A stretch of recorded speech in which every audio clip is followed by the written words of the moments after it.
So how about you give your argument? What do you want me to do? Okay, what's the argument? I mean, you could give one, or I could give one. Sure, let's see. Go ahead. Give me your argument. Yeah, sure. There's no logically necessary being, which entails every being can become what it's not. It's not necessarily true. Well, these are my conclusions. It's not necessarily true that everything which began to exist had a cause, and there's no moral authority outside space-time. Those are just assertions. So when you I say, agree. yeah, great. So first of all, when you're talking about ethics, okay, nobody lives their life that way. So everybody does. Understand that. I understand that unbelievers think it's cute to get on the internet and say a bunch of silly stuff, but when they get off the internet and they don't want their things to be stolen, they don't want to be have other people's wills imposed on them. They want to become indignant regarding political decisions, which are all ethical in their nature. You don't want people to take your things, and you don't want people to harm those who love you. Okay, so nobody lives their life that way. So anyone who says think everybody that, does. Yeah, I think anyone who says that is just bottom of the barrel, thoughtless, and that's not an insult. I mean, that's just my conclusion, because anyone who says that is just a hypocrite. They're a liar. Yeah, so I'll explain. Yeah. What I mean by that is that only mortal beings. Why do you feel like you should be able to talk in the room?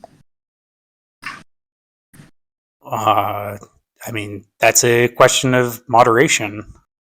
No, but I'm asking you why you feel like you should be able to, though. It's it's an honest question. It's a question of moderation. It'll come down to the totally random choice of the person who runs the room. Right? It's a question of ethics. It's just going to come down to the random choice of the person in charge of the room. Yeah, no, it's a question of ethics, isn't it? Like, you feel like you should be heard. You feel like people shouldn't cut you off, probably. I want to be heard. You feel like you should be taken. What's that? So I'll explain what I mean, right? So no, but that doesn't answer my question. Yeah, I'll explain my position about morality.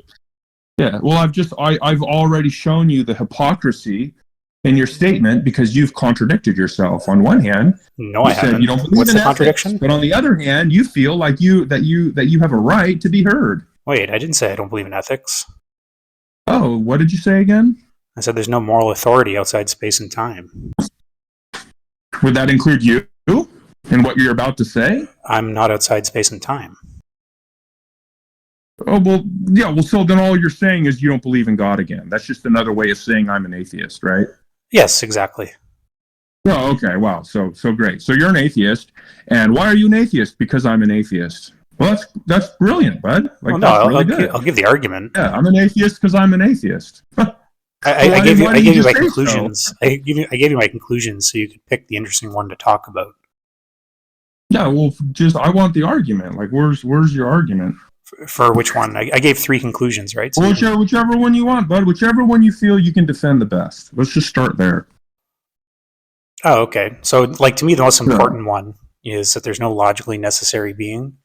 There's never a contradiction in saying X does not exist. So, does logic exist?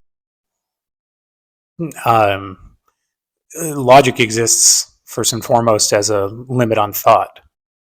It's a limit on thought, and is logic is it conceptual or is it objective? It's a limit of the conceptual, and then we make concepts of it. So it's conceptual. Explain that to me. So I don't. It's not itself conceptual. We make a concept of it. Yeah. Well, so hold on. So God exists because the sky is blue. Yeah. Why are you saying that? Because the sky is blue. That's why God exists. And I'm sure you understand that's a non sequitur. Well, wait a minute. I reject the logic that the concept that you're using, right? So when I say it's a limit on thought, hold on. You accept that God exists because the sky is blue. You accept that? No. Oh, well, why not? Now you're contradicting yourself. Do you believe in contradictions? How am I contradicting myself? Oh, because you said logic is conceptual, so I don't have to agree. No, I said no to that question. I said so in the first instance, it's not conceptual, but we make concepts of it. Oh, so it's objective then? Well, logic it's objectively true that it's a limit on thought. So there's objective truth in the world? Yeah. And it's knowable by logic? Some things. Well, logic is a system to obtain objective truth. I'm asking you clear, pointed questions. Yeah, not everything is knowable through pure logic. Ambiguous answers. Not everything is knowable through pure logic. Ambiguity. Well, hold on. You're making an argument, right? That's because it hasn't come to be discovered yet. Hold on, bud. Look, I'll just tell you what I think logic is. Yeah, great. So you're making an argument, right? So let's actually engage with it and not be ambiguous. That would be one way. Yeah, so I'll just tell you what I think logic is and why I think it is. Well, I'm asking you questions. So you said that logic. Well, he's in the midst of answering them, but okay, Well, so look, if you thought that you can just make a bunch of assertions and not get pressed on it, then okay, But I thought you said you had an argument that I could engage with, so we're going to take our time and we're going to walk through it like two old people in a park. Yeah, but I haven't put my argument out there yet. Yeah, well, I'm examining the preconditions of your argument, and right now, so you're not responding to my argument. Yeah, well, no, your argument has certain preconditions, and if your preconditions, we're asking a question based on the preconditions. So just to be clear here, you're not responding to my argument. Yeah, no, I am. I'm asking questions based off the preconditions of your argument. But I haven't given my argument yet. Yeah, no, but it's giving you the preconditions of your argument. Yeah, are you going to melt down? So look, bud, your argument has preconditions. I am responding to your argument. You just don't like the way I'm doing it. If your worldview cannot account for the preconditions of your argument, then your worldview is false. Sure, see? But you don't know what my argument is. So what worldview are you speaking? I don't need to. You've already said that your argument is contingent on laws of logic being objective. Okay, so now we need to explore that. That's not what I said. I said that it's objectively true that there are limits on thought. Can you just please explain that? Hold on, Ness. Can I talk to Redefine? I don't think it will serve you any purpose, but okay. I mean, I genuinely think the guy's joking. Well, see, this is the problem. That S is emotional, and he doesn't know how to think rationally. He's never thought this through, and his feelings are hurt. So rather than engage in a conversation, he's just going to spurg out in the room, right, S? So that's what you're going to do, right? No, not. You asked me if logic was conceptual, and I said in the first instance it's not. Yeah, so S, why don't you go on mute and let us have a conversation, and you can write down your objections, and like an adult. You're not conversating about arguments that are not made. Yeah, he never made an argument. You're saying you're adjusting his argument and the preconditions to his argument. Yeah, so you're just going to behave like a child, right, S? Well, it seems like you have the intellect of a child. Yeah, well, maybe. And you can write that down and you can challenge me on that. Well, it's not a it's probabilistic. Yeah, you don't seem to understand what discernible is saying to you. The emotional atheist finally showed up. Discernible. I'm not going to just sit here and let you engage in a ridiculous conversation. There's no purpose. I would appreciate it if you did. All right, fine. Ridiculous. So again, I'm going to make the point that I am engaging directly with your argument. I'm challenging the preconditions of your argument to see if they're consistent within your worldview. Okay. Now, so far, we've established that your argument is predicated on these laws of logic, which you're calling objective. Right? It's objectively true that there are limits of thought. Sorry. It's objectively true that there are limits of thought, yes. Yeah, so are these laws of logic, are they universal? As limits of thought? No. The laws of logic, are they universal? You said they're objective. What did you mean by that?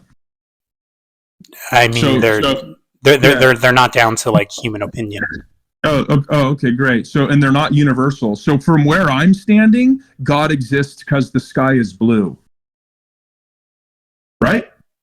Or are they universal? I'm just wondering. Because where I am, God exists because the sky is blue, because the laws of logic that are objective, they're not universal. They're only objective where you're standing, but where I'm standing, they're not, right? That's what you're saying? Is that what you're saying? My account of logic This is the doesn't most allow for that. ridiculous shit I've ever fucking heard. This is not real. Yeah, because you're slow, bud. So tell me, are they universal or not? Because if they're not universal... your points are retarded. Has limits of thought, no. Maybe. Yeah, okay, so great. So God exists because the sky is blue. Are you a limited being? Well, we're not talking about my position. I'll be happy to. No. I'm not asking about like your position. I'm asking if you're a limited being, because I think you are. Yeah. Well, so from my worldview, nothing follows from that. I'll be happy to explain, but right now, that's fine. But from mine, it does. Right now, right. Well, yeah. So because I'm a Christian, we're limited beings. So I can say that the preconditions of the invocation of the laws of logic are consistent universally from my worldview, because there's a God outside of the system that but they don't apply to your doctrines, like the Trinity, invalidating the law of identity. Jesus' hypostatic union with regards to the amalgamation between his human nature and his divine nature being breaking the law of non-contradiction. So limited beings can't think about everything.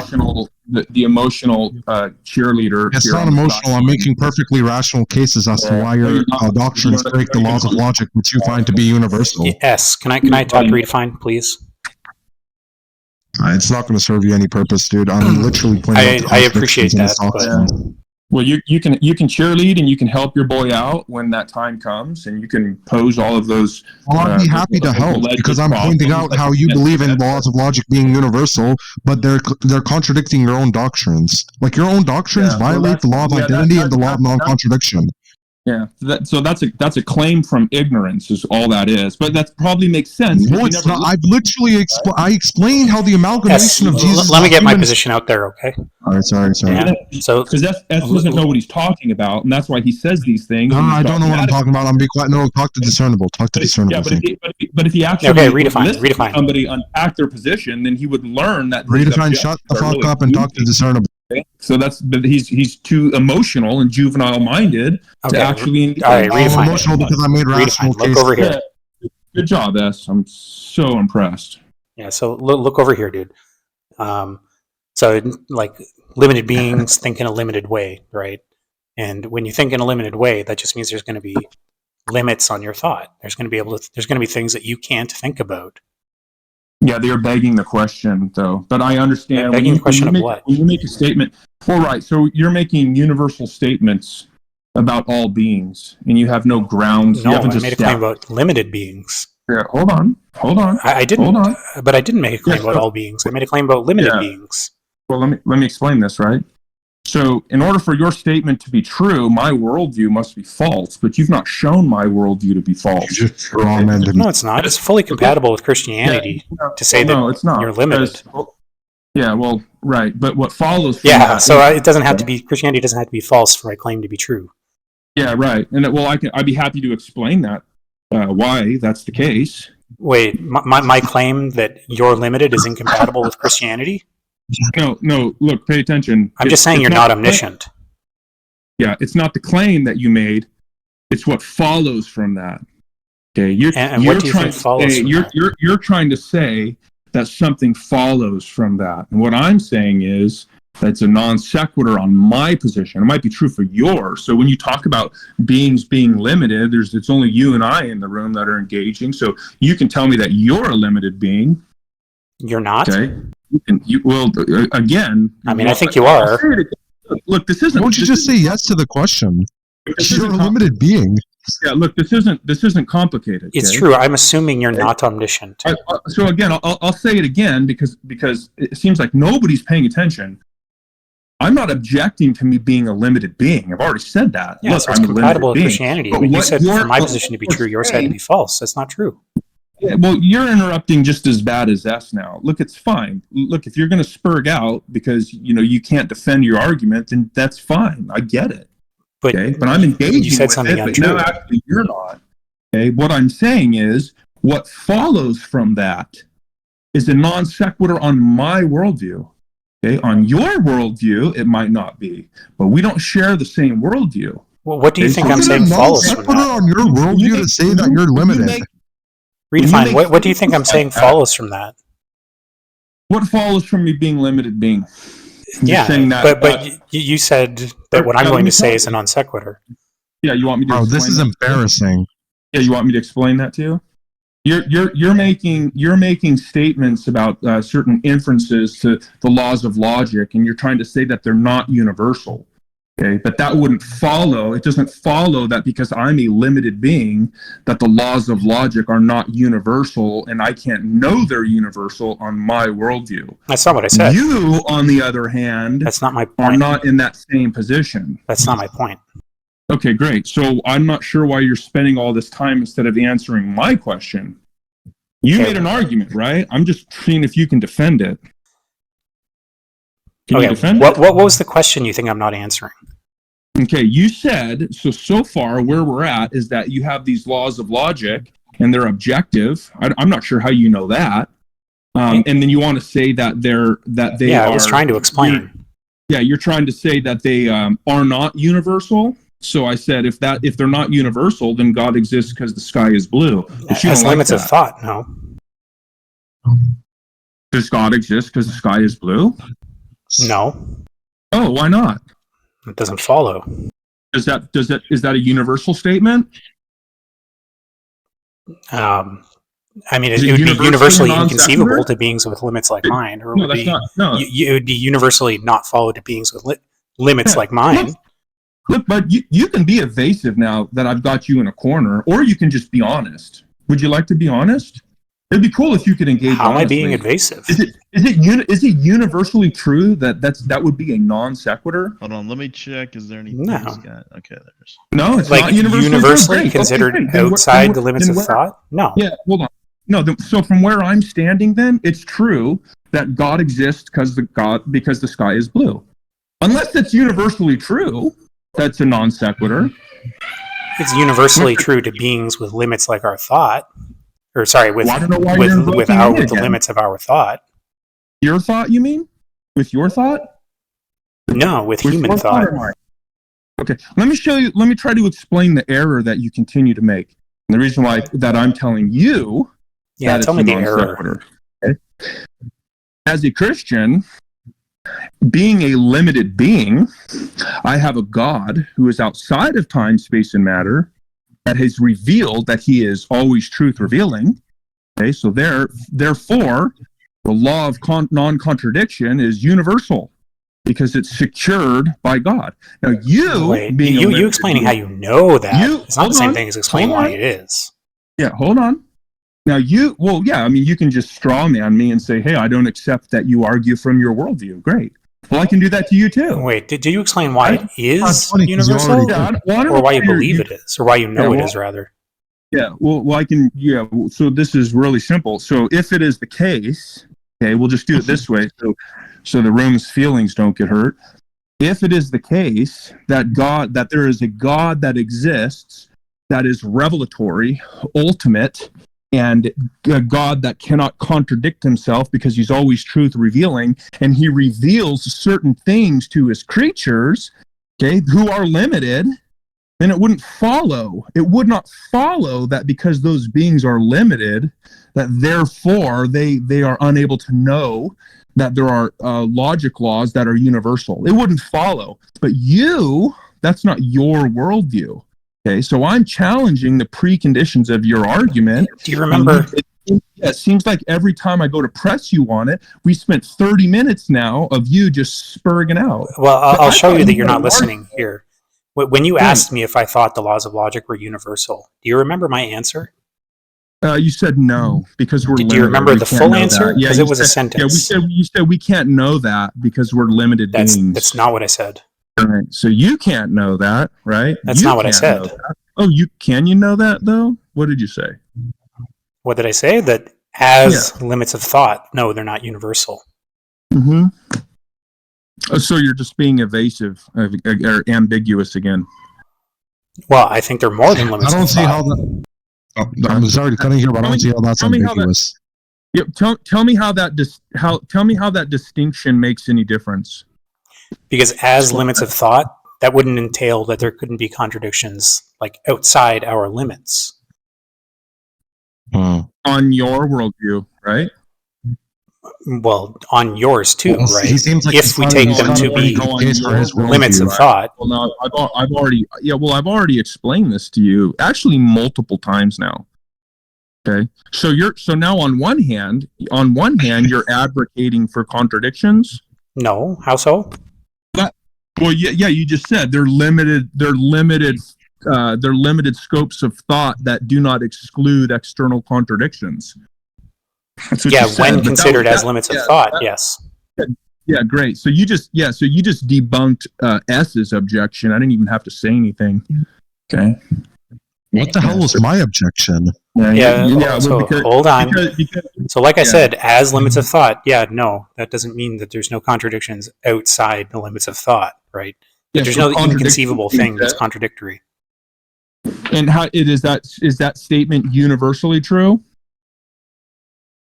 He said no because it's only being applied to limited beings. Why don't you underline it? Like the thing I just said, universally true? Also, yeah, it would be. Also, yeah, and how do you know that? Are you omniscient? Because you'd be making a claim about something outside the limits of thought, particular limits. Are you omniscient though? Do you know that? Because it's not tied to particular limits, then it would just be true for all limits. Are your statements universal? Do you know that? How do you know that? I just want to know how you How do I know what exactly? Well, I want to know how you know anything. I mean, you're making a lot of statements, and I told you how I'm going to address your argument. I told you that I'm going to attack the preconditions. It doesn't seem like you did a pretty good job of that, though. Yeah, but you don't know what the argument is. It doesn't matter. Does your argument presuppose the laws of logic? Yes. Mm-hmm. Does your argument presuppose that they're universal? As limits of thought, no. Well, I'm not talking about your epistemology or your knowledge. I'm not talking about your knowledge of them. I think that's where you're trying to be sneaky. What I'm saying right now just presupposes my thoughts are limited. Yeah, well, I'm not talking about your knowledge or your access to them. I was trying to be sneaky by pointing out his epistemology. Are they universal? You asked me this question already. Yeah, you've asked him like 5 times, dude. He's already answered you. As limits of thought, I'm asking you a different question now. I'm asking you a different question now.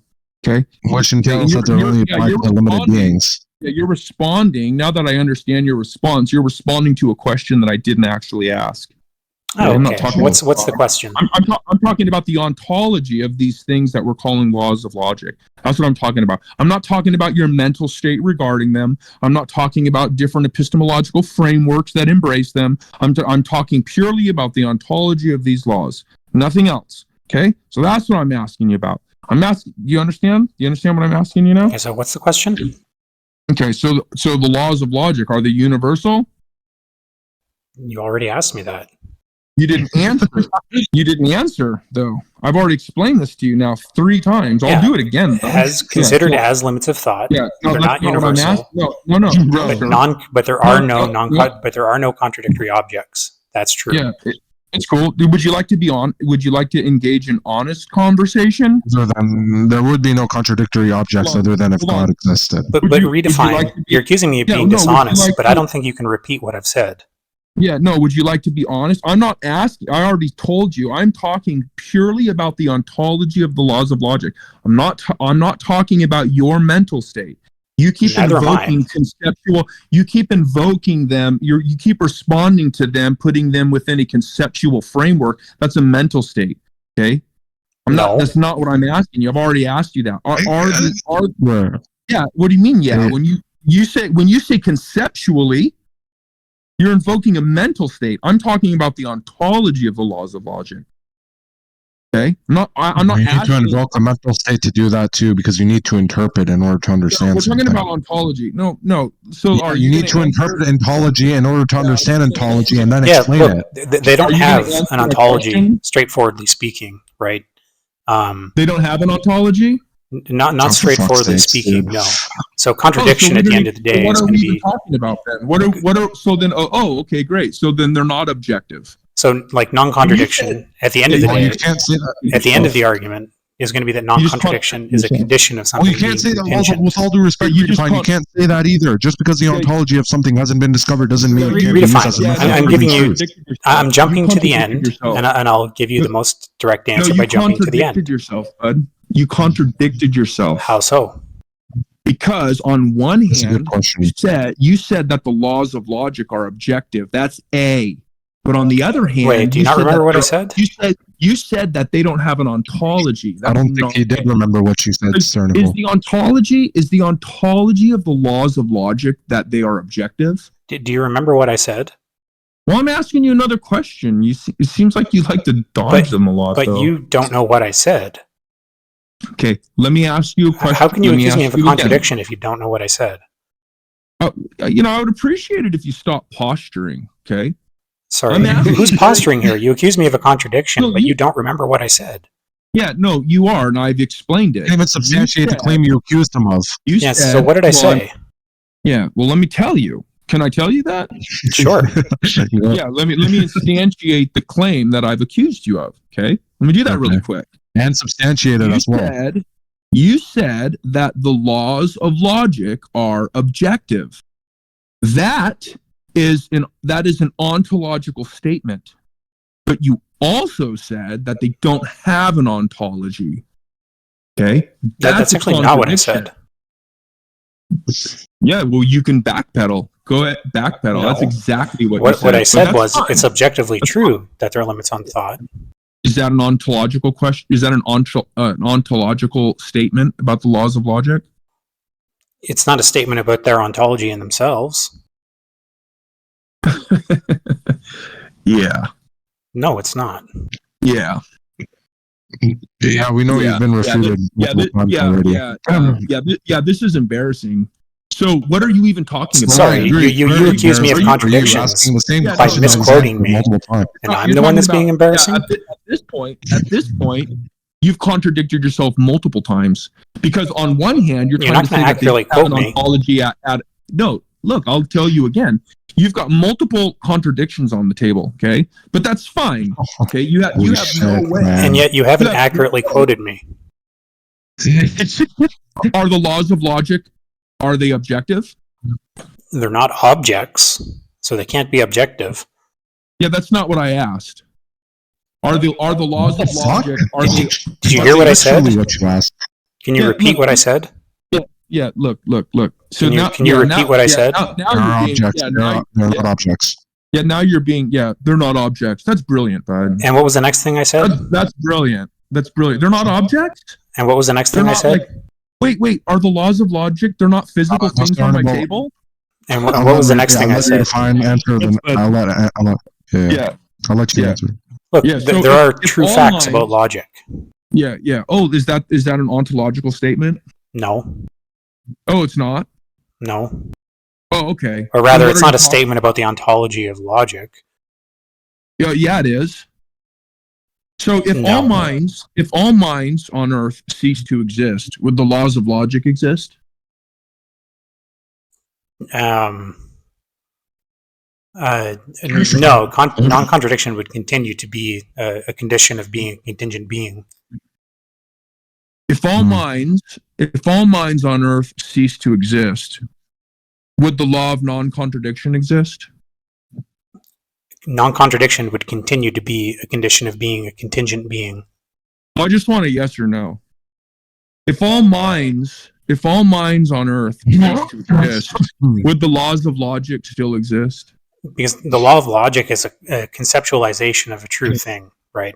So, all right, fine. I'll answer with your language rather than mine. If all minds on Earth, I'll answer with your logic rather than mine. Okay. Yeah, I don't know why. So you're yes, dodging. the answer is yes. Yeah. Oh, so they are objective then. If that's the only way you can understand what I'm saying, okay. Oh, okay. No, I just want to be clear. And so, if all minds on Earth cease to exist, the laws of logic would still exist. Is that what you're saying? Non-contradiction would continue to be a condition of being a contingent being. Yeah, I'll ask you. She's saying yes in other words. For fuck's sake. Yeah, I'll just ask you again. We just we just make it real simple, okay? I just want to make it real simple. So if all minds on Earth cease to exist, would the laws of logic still exist? Do you have some sort of low comprehensional abilities here? He literally answered you in the perfect. Assume I do. Yeah. Yeah. Assume I do. So look, I just wanna the reason I'm because not you're- just saying yes Well, right. is because the descriptions of them as laws, Strawman the descriptions of them as laws is our conceptualization of them. And I do not know. And I do not know. For you not to strawman him. And I do not know if, like the other two standard laws, can be derived from non-contradiction or not. So in order for the law of non-contradiction, so again, like I'll just move past that. You've contradicted yourself multiple times. Wait, tell me what the contradiction is, because that's just a lie. Well, no, I have, because you tried to say, first of all, you tried to be real slippery, we'll just even call it sloppy. I was being very specific. Really sloppy. Yeah, no. So and I'm being less specific to help you understand. If you really want to substantiate your claim and saying that he's made a bunch of contradictions, how about when since you need to answer, hey S, calm down, bud. Go have some more milk. Hey, but I'm trying to get you to understand how ridiculous you're sounding right now. You keep claiming that he's made contradictions. To name the contradiction, and how about you let me answer the question? He's not trying to name the contradictions. I've been trying to tell him the way to do it. Yeah, let's just let Redefine speak, okay? And he can say what I said that was a contradiction. If he's making contradictions, that means he had to engage in a propositional dialogue. So point out the contradiction in the syllogism. Shut up. So Go get crayons or something, bud. Like, go away. I'm giving you a way to prove how he's a contradiction. Let Redefine speak and let him tell me what the two contradictions are, what the contradiction is. Well, with all due respect, shut up. Nobody even invited you, Mo. Shut up. Just keep that carried on so we can have a go have some more milk, buddy. Just go settle those nerves and come back. It's fine. Redefine. Look over here. Look at me. Look at me. Yeah. So tell me what the contradiction is. The multiple contradictions when you're talking about the laws of logic, and the reason why you're answering so evasively and ambiguously is because on one hand you're invoking them universally, but you're trying to elaboration. You're trying to use ambiguous. You want to let me finish, S? Let him finish. If he's giving elaboration for what he said, for you not to strawman him, how is that ambiguous? Yeah. I mean, and Mole. I'm sorry. And Redefine. I'd prefer if you like quoted me right when you say this contradiction. Well, you know what? So it takes longer than like a half a sentence, but S keeps beginning his sentence in the middle of line. Okay, and he's incapable of shutting up. So that would be nice. I just shut up. So yeah, great. So the way that you're invoking the laws of logic, you are invoking them universally, but you're trying to be slippery with your semantical descriptions of them, trying to suggest that the universality of them can't be known because it's conceptual. Yeah, that's not what I said. Another contradiction. That's not what I said. Well, I've already explained to you. It's not what I said. Well, you don't need to interrupt me, do you? Well, you're accusing me of contradictions. You're putting words in my mouth to get there. You've been interrupting him this entire time, so I think it's time for him to do so. But you're accusing me of contradictions, and you're putting words in my mouth to get there. Why don't you let me finish, and then you can address it? Okay, but I prefer if you quoted me. Yeah. So. Yeah, but again, when I ask you direct questions, you give me slippery answers. But again, the contradiction is you continue to make statements regarding the laws of logic, but then you contradict yourself by saying that they don't have an ontology. On one hand, another contradiction. On one hand, you're failing to concede that they are universal, but on the other hand, you're attempting to bind me by them when I say that God exists because the sky is blue. You want to object to that, so that's a contradiction. And I've already conceded that your semantical descriptions are ambiguous. Okay, but I'm talking about the way that you're actually invoking them. Okay, so I didn't say any of that, right? You found contradictions in what I was saying by misquoting me. Again. Oh, look who's interrupting too now. Yeah, that's a fair statement. I'll walk you through it again. All my statements are fair. So, do you remember what I said? Yeah, so I can walk you through it again. By quoting me? Yeah, I mean, I can just ask you the questions again, and you can give your same evasive answers and slippery answers. So then you can turn If you want around, to. and then I mean, all you're doing right now, all you're doing is you're just playing semantical games. But that's No. that's fine. That's just what atheists do, though. What semantical game did I play? Yeah, it's a semantical game. You said you had an argument against God, but when I challenge you on the preconditions of it, you just want to play semantical games. Wait, what semantical game did I play? Well, Why are you accusing me of that? Are the laws of logic objective? Yes or no? So it's objectively true that there are limits on thought, and it's objectively true that in the absence of human minds, non-contradiction is a condition of being a contingent thing. Yeah, let me just ask you again. So if all minds discernible, there's no point in responding to him. If you don't give elaboration, he's going to strawman you. Yeah, well, if all minds on Earth cease to exist, would the laws of logic still exist? Yeah, what did I just say about contradiction? You just want a yes or no. Yeah, it's just you can strawman him. Yes or no answers because you just want a yes or no for him because you can strawman him later because you don't want to let him have any elaboration on his answer.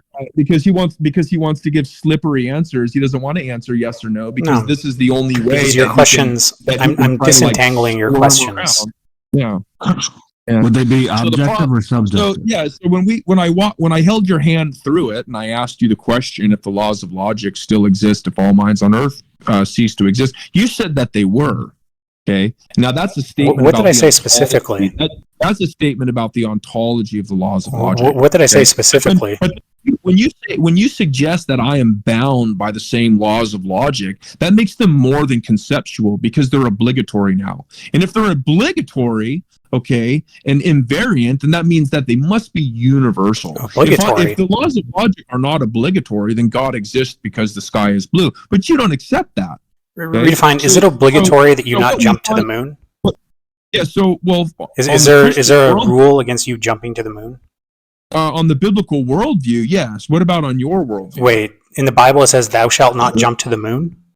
Yeah. So again, that's what I'm asking. Is there a rule that says, "Thou shalt not jump to the moon"? That's a straw man.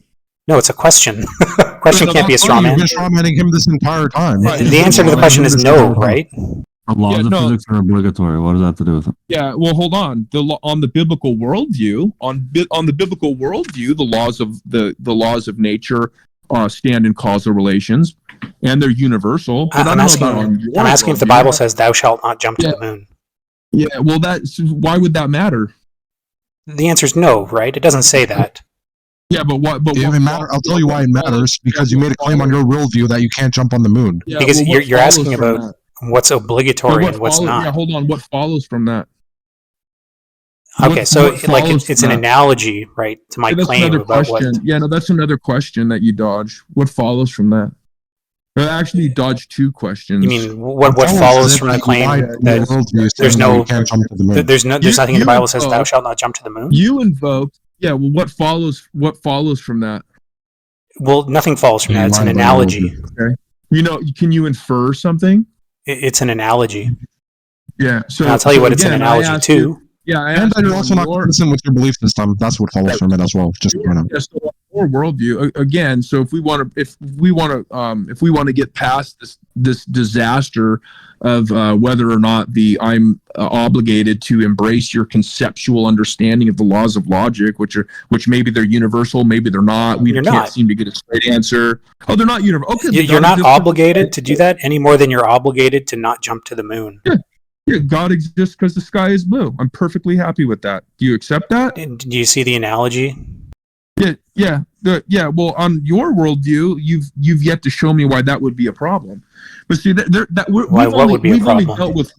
only dealt with one precondition of your argument, which was the laws of logic, which are an absolute disaster. Why? What would be a problem on your position? Well, certain things such as identity and identity over time. No, you said why that would be a problem. What was the that there? Yeah, I don't even know what you're talking about when you talk about me as a person in my identity and jumping over this thing that you're calling a moon. I don't know if that has identity. Are you listening? Over time, and I don't even know if the laws of nature are those real? Are those universal? Are those just inferences to consistencies? Like, I don't even know what any of these things are on your worldview. So when you talk about me, Yeah, that's fine. If you listened, then you'd know. Oh, great. So yeah, we'll ask you the same questions regarding the laws of nature as I did the laws of logic. Are they real? Regularities are real, yeah. That's not what I asked you. Didn't ask you about the regularities, did I? So this is you. Yeah, this is you just trying to be as slippery as you can. Look, We call it I say dishonest. regularities because Yeah, we call it laws dishonest. because laws is the slippery word. But Yeah, okay, no, from fine. your We'll perspective, use yeah, this. from We'll your use the position. slippery word. Yes.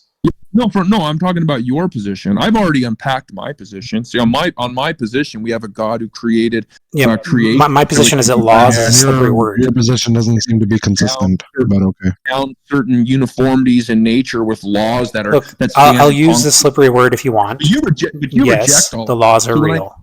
Oh, they are real, and are they universal? This is the And most stupid universal here conversation. means You what? already answered. Yeah, are He's they? Do answered they hold? and on. Yeah, do they So hold that's in an all a places of their posteriori mind? question.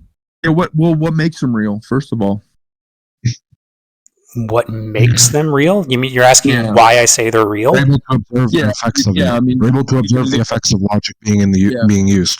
So it's an a posteriori question, and a good answer would come from a physicist. Oh, so you don't know? Do I know what a physicist would say? No. Yeah, well, yeah.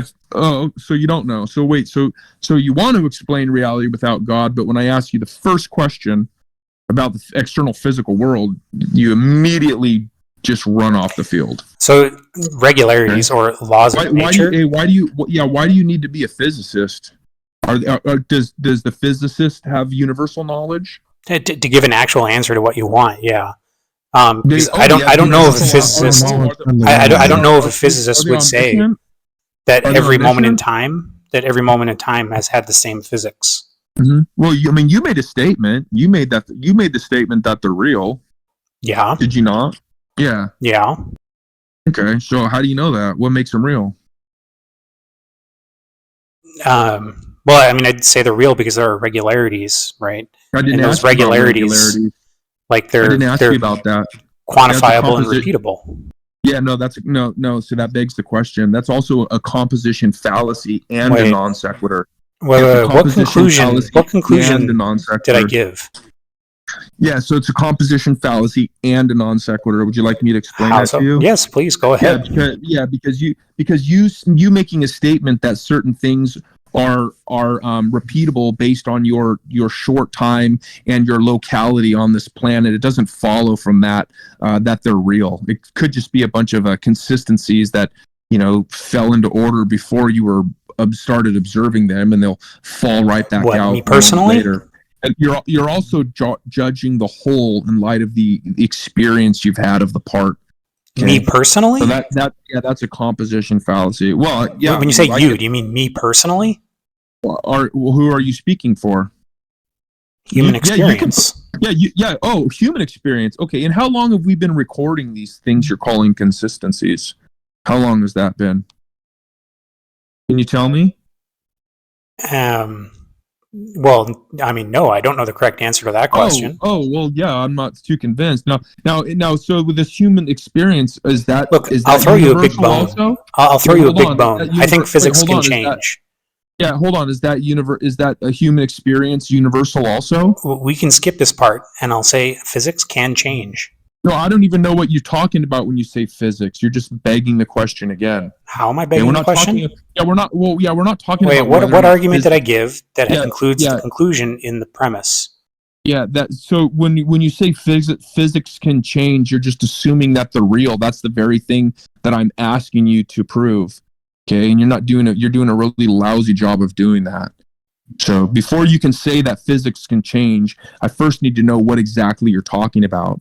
Are physics universal and real because God created the world in a certain way and bound his creation with laws that stand in concrete? Look, I'm not going to be able to explain to a flat earther why gravity is real. Why? Yeah, no, is that why? I'm not going to be able to explain to a flat earther why gravity is real. Okay. So we can start making childish statements about flat Earths and stuff if you want. Look, you're asking me. You're asking me for a physicist's argument why gravity is real, right? Yeah, no, is that where you want to? Oh, you just take it for granted. So you want to explain reality without God, but you can't, right? Is that where we're at? No. That's where we're at? Yeah, because it means I'm sounds not like, a physicist that can explain to a flat earther why gravity is real. Yeah, right. Well, so first of all, I'm not a flat earther, but second of all, if I was, I'll just grant any ad hom and red herring you want to throw out there. So can you answer my question now? It's by analogy. Just assume that I'm a flat earther and I believe in pixies and spaghetti monsters and all of that. All your little cliches, okay? I'll take it all. That's you. fine. You asked me how I know gravity is real. The same answer to that question would be the appropriate answer for a flat earther, would it not? Fallacy. No, that would be a composition fallacy. But it's fine. Like, look, I no, get it. Like, it would be the exact same answer. Right? Yeah, no, this is the bottom of the barrel. That's it. Like, you're at the bottom of the barrel now. When you start making accusations that your interlocutor's a flat earther because you got wrecked, I did not do that. That's just bottom of the barrel. Analogy. But that's okay. I did not do that. That's an analogy. Okay. So you invoked the laws of nature, and then when I told you you're begging the question, you asked me how. You said, well, I believe that they can change. And I said, well, wait a minute. What can change? That's begging the question. You've assumed. Yeah, regularities. They can change. Yeah, well, no, we're not talking about regularities. And I am. If you want to talk about my position, surely you got to talk about my position. So regularities are those regularities? See, the problem with that, though, right? The problem with that, though, is that you're going to want to invoke some sort of scientific consensus that presupposes the uniformity of nature and the uniformity of nature over time, so you can extrapolate it back to some singularity and say that evolution's true and all of these things that you want to invoke later on to deny God. That has nothing to do with my argument. Yeah, but you just kicked the stool right out from underneath yourself. None of that has anything to do with my argument. Yeah. But even that, sir. So you're stuck putting words in my mouth now. Like, none of that has anything to do with my argument. Yeah. So it's all irrelevant. Well, no, it's not. It's perfectly irrelevant. It is. I don't say anything about the Big Bang or evolution. Yeah, right. But anyone else in the room? Yeah, I don't. So why do you put those words in my mouth? Yeah, you just pulled the rug right out from under yourself. But that's cool. But why do you put words in my mouth so much? I didn't say any of that. But I'm not asking you about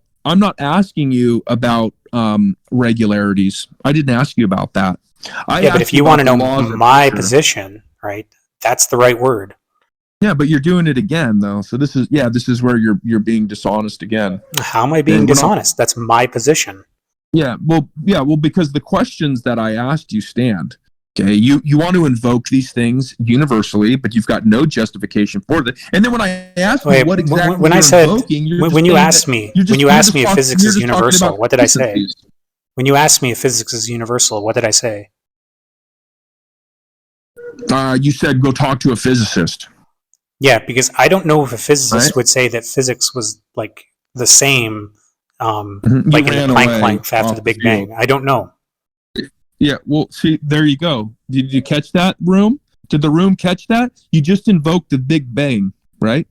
And just like less than a minute ago, I explained to you how you pulled the rug right out from underneath yourself. Yeah, I just gave an example of how physics might not be universal. That's not my argument. And then what do? Like less than a minute later, you want to talk about the Big Bang, which is what? Which is an extrapolation. I gave an example of how physics might not have always been the same. That are based on these laws being universal and throughout a time index. So we're not talking about throughout a time index?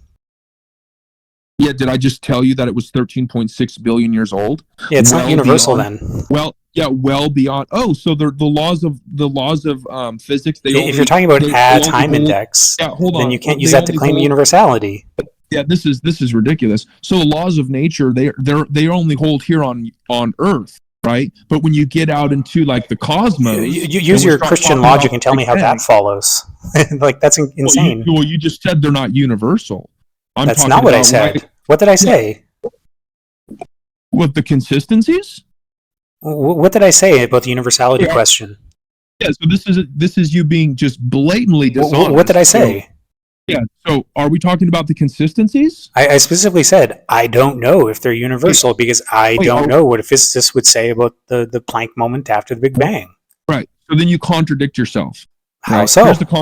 Yeah, here's the contradiction. Because you just rejected previously the Big Bang. I did not. Right. So the Big Bang, does the Big Bang beg the question? And the Big Bang's not a part of my argument. Does the Big Bang beg the question? Beg what question? You're so dishonest with like everything you say now at this point. You're Beg so what cornered. question? Everywhere you go, you have to be dishonest. Like you're asking me, does the Big Bang have the conclusion and a premise? Yeah, I don't know what conclusion and a premise you're asking me about. Yeah, right. Yeah. So for everyone else who's in the room that's following along, So I'll make it really simple. You can't say what you mean. Okay, I'll make it really cool. simple for you again. Okay. When you invoke the Big Bang, you're presupposing that there I are didn't these invoke the Big real Bang. laws. It was an analogy.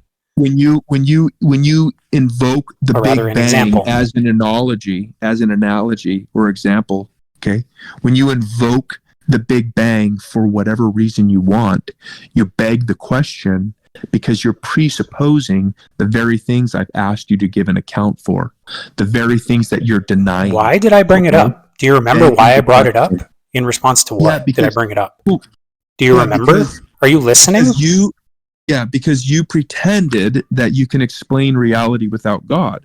But What did I say that in but response to, man? When I asked you to What do did I say that in response you to? immediately run and you say, ask a physicist. So So what did you I say that in failed. response to? You failed to explain. What did I say that in logic response to? You're and just you not failed- listening. You failed. Like you're to completely explain chaotic. science without God. Hold on for a second. So what did I say that in response to, dude? I'm actually going to run. Yeah, been I know you fun. are. Yeah, I'm Run away. Thank you. Bye-bye. For being so dishonest with every single question. Oh And yeah. being so- Good job accusing me of contradiction by putting words in my mouth. That was great. Yeah, your semantical dodging game is high. Yeah, and you couldn't Okay. give an example of a semantic dodging game I was playing. Yeah, run away.